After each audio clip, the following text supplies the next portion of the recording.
Before we get into it, tell me something. Where are you watching from, and what time is it right now?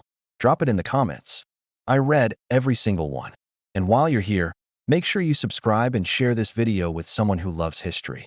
Because today we're going back to a Britain that feels close, but also strangely far away. The 1960s, a time we imagine with bright colors, swinging fashion, and Beatles records playing on crackly radios. But inside British classrooms, life was very different. Kids were taught things that would leave today's parents stunned.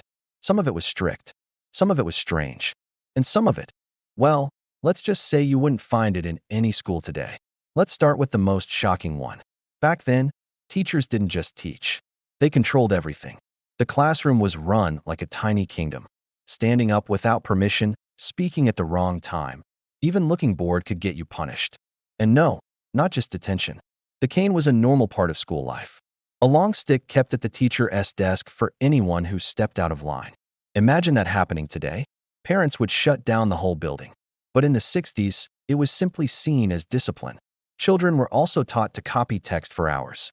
Handwriting wasn't just handwriting. It was a test of character. If your letters weren't neat, the teacher didn't correct you. They shamed you in front of the whole class. Today, kids use tablets. Back then, you were judged by the curl of your letter G. But here's something most people forget.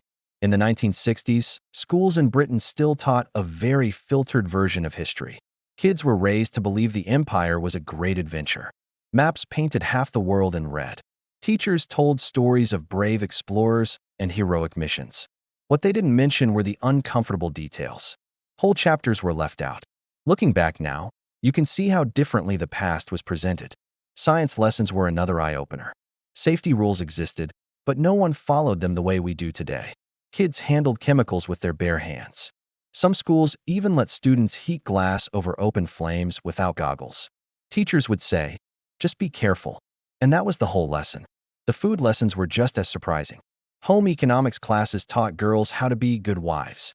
Yes, you heard that right. They learned ironing, baking, cleaning, and how to plan meals for a future husband. Boys, on the other hand, went to woodwork and metalwork.